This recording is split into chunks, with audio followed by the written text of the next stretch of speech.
Morning guys, welcome back to our channel SR Shah blogs. তো আমি রুম্পা, আমাদের আজকে 4th ডে দার্জিলিংয়ে। তো আমি রেডি ফেডি হয়ে গেছি, একদম কমপ্লিট, খাওয়া হয়ে গেছে আমার। তো এখন আমরা বেরোবো, প্রায় 10টা বাজে।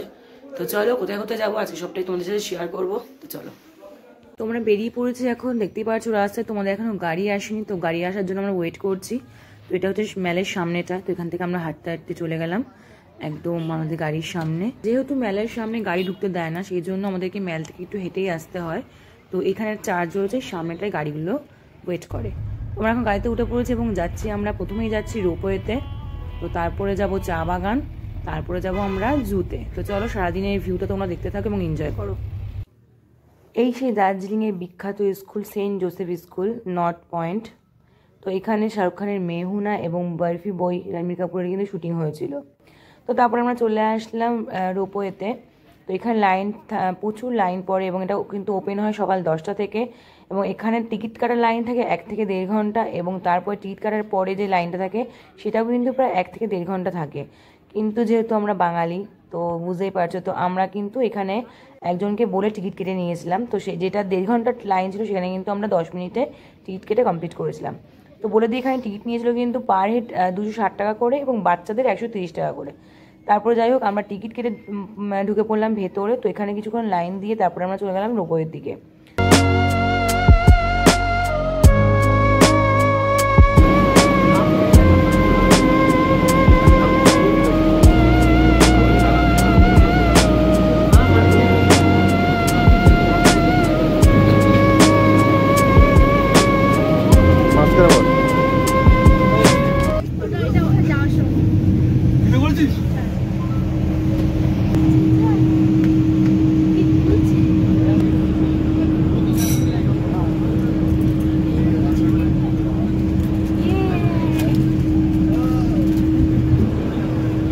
চলো ভোলা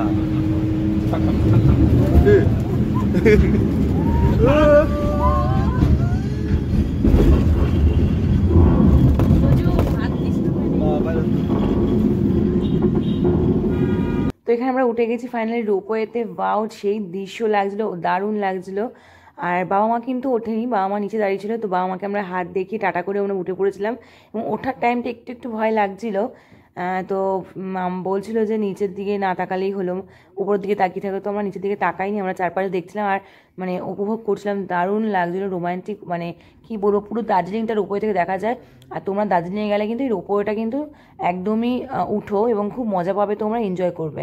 তো আমার তো খুব ভালো লেগেছিল, তোমাদের অবশ্যই ভালো লাগবে। ফাইন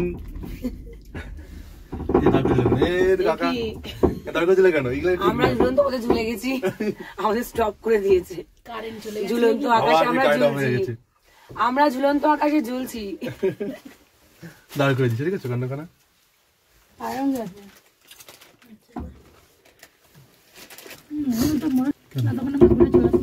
চালু আছে, সমস্যা কিছু নেই। আমরা রেস্ট নিলাম, দু একটা লম্বাও করিস, বুঝাতে পারবো।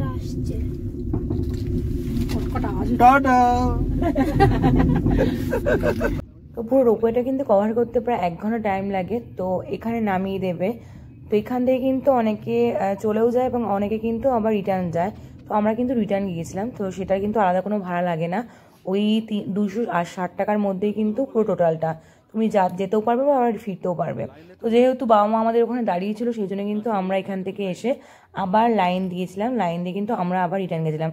তো ব্যাপক লেগেছিল, 1 ঘন্টা 2 ঘন্টা আমরা রোপওয়েতে কাটিয়েছিলাম। আর যেটা বললাম, মানে যেটা বলছি তোমাদের বলার কথা, সেটা হচ্ছে কিন্তু রোপওয়েতে কিন্তু গেলে কিন্তু সকাল সকাল যেতে হবে, কেননা এখানে তোমাদের লাইন দিতে, টিকিট কাটতে এবং পুরো রোপওয়েটা ঘুরতে কিন্তু মানে 3 থেকে 4 ঘন্টা হাতে নিয়ে তোমরা কিন্তু যাবে। আর যদি আমাদের মতো ফাঁকিবাজ লাইন করতে পারো তাহলে তো কোনো কথাই নেই, তাহলে তোমরা 10 মিনিটের টিকিট কেটে নিতে পারবে। তো যাই হোক, আমরা কিন্তু রোপওয়েটা দারুণ এনজয় করেছিলাম, দারুণ মজা করেছিলাম। পুরো দার্জিলিংটাকে রোপোতে বসে দেখেছি। আর নিচের যে চা বাগানগুলো এত সুন্দর লাগছিল, মনে হচ্ছিল না যে রোপো থেকে নামি, মানে ফিলিংসটা ছিল খুব ওয়াও।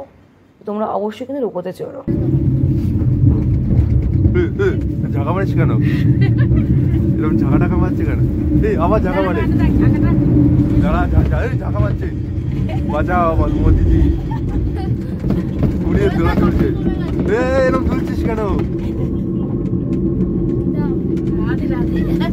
দোলা দুলছে তখন নামার সময় কষ্ট হচ্ছে না, কিন্তু ওটার সময় বেশি দুলছে কেন?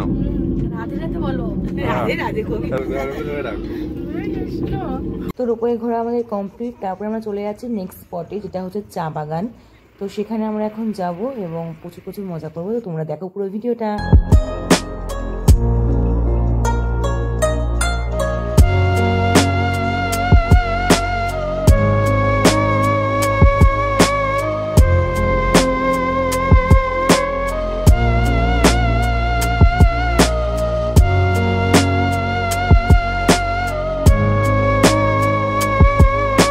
চলে এসেছি আমরা চা বাগানে। তো এটা ছিল নিচের দিকে, তো অনেকটা সিঁড়ি ভেঙে আমাদের নামতে হয়েছিল।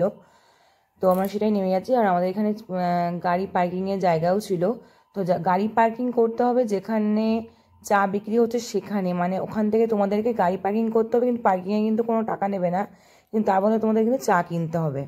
তো আমরাও সেটা করেছিলাম, সেটা আমি তোমাদেরকে পরে বলছি।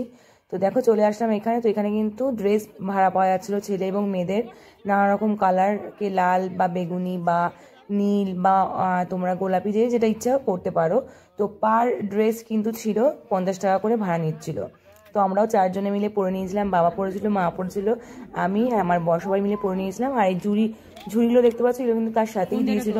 তোমাদের ইচ্ছা হলে তোমরা নিতেও পারো, না ইচ্ছা হলে নাও পারো। তো এখানে কিন্তু ফটো তোলারও ব্যবস্থা ছিল। তো আমি এখানে একটু নিচে দেখতেই পাচ্ছ। তো এখানে ফটো তোলার ব্যবস্থা ছিল, কিন্তু আমরা ফটো তুলিনি, যেহেতু আমরা ক্যামেরা নিয়ে গেছিলাম এবং সাথে ফোনও ছিল। তো আমরা ফোন থেকেই সব কভার করেছিলাম এবং ক্যামেরাতেও তুলেছিলাম, সেই জন্য আমরা ফটো তুলিনি। কিন্তু ফটো তুলতে চাইলে তোমরা তুলতেই পারো, কিন্তু পার হেড কিন্তু মানে একটা করে ফটো তুলতে গেলে 50 টাকা করে লাগবে, যে কোনো একটা করে ফটোতে 50 টাকা করে। তো আমরা সেটা নিইনি। তো আমাদের ফাইনালি কমপ্লিট ঘোরা চা বাগান। তো আমরা চলে আসলাম পার্কিংয়ের এখানে। তো পার্কিংয়ের এখান থেকে আমাদেরকে ফ্রিতে চা খাওয়ালো। তো আমরা চা খেলাম, টেস্ট করলো চাটা, তো ভালোই লাগছিলো খেতে। এবং চা কিনতে লাগবে, তো আমরা চাও কিনলাম, সবাই 1 প্যাকেট করে চা। পার 1 প্যাকেট চা নিয়েছিল 250 টাকা করে। তো আমরা কিনেছিলাম সবাই মিলে। তো আমাদের এখান থেকে কমপ্লিট হয়ে গেছে ঘোরা। তো আমরা এখন বেরিয়ে যাচ্ছি নেক্সট স্পটে। তো নেক্সট স্পট হচ্ছে আমাদের জু। তো আমরা চলে আসলাম জুয়ের কাছে। তো এখানে কিন্তু পার হেড এন্ট্রি ফিস ছিল কিন্তু 110 করে, এবং ক্যামেরার জন্য আলাদা চার্জেস ছিল 10 টাকা করে। তো আমাদের ক্যামেরা চার্জেসটা নেয়নি, তো আমরা ফ্রিতেই ঢুকে গেছিলাম, ক্যামেরাতে আমাদের আর ভাড়া নেয়নি আলাদা করে। তো ভেতরটা ঢুকে দেখছি আমরা বিশাল এরিয়া, বিশাল বড়। তো তোমাদেরকে বলে রাখি, জুতে কিন্তু ঢুকতে গেলে প্রায় তোমরা কিন্তু 2 ঘন্টা থেকে 2.5 ঘন্টা হাতে নিয়ে ঢুকবে, কিন্তু বিশাল বড় এরিয়া।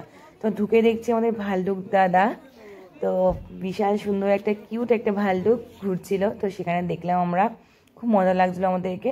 নানা রকম পোষ্য ছিল এখানে, সেগুলো আমরা দেখছি আর এনজয় করছি, এবং তোমরাও দেখো।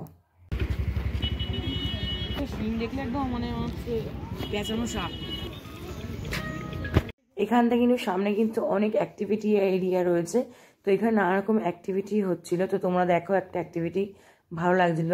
তো আমরাও ভাবছিলাম উঠবো কি উঠবো না, তা ফাইনালি আর উঠিনি। তো আমার তো খুব ভালো লাগছিল দেখে।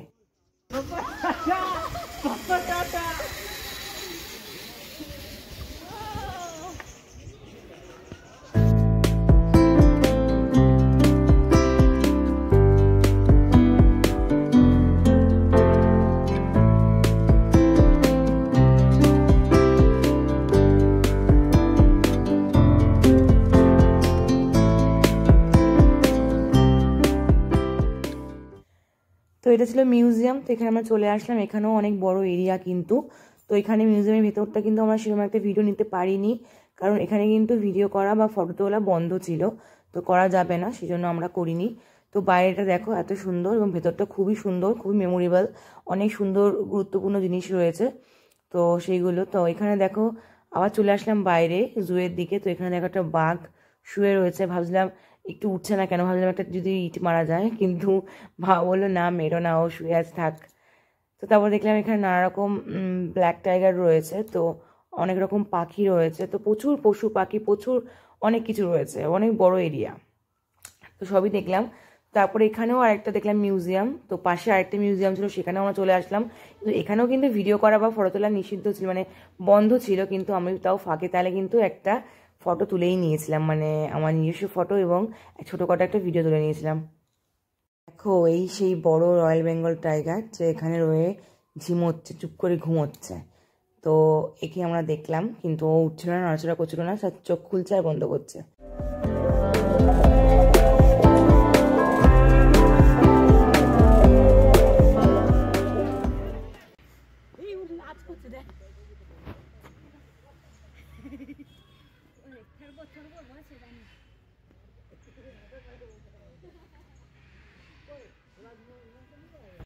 তো এখন আমাদের জু দেখা পুরো মোটামুটি কমপ্লিট। তো আমরা এখন বেরাবো জু থেকে, অনেকটাই বিকাল হয়ে গেছে, প্রায় 4:10 বেজে গেছে। তো আমরা এখন জু থেকে বেরাবো। তো এখন আর কোথাও যাবো না, ডাইরেক্ট হোটেলে যাবো, গিয়ে খাওয়া দাওয়া করবো, তারপরে একটু রেস্ট নিয়ে আবার ইভিনিংয়ে বেরাবো। তো চলো।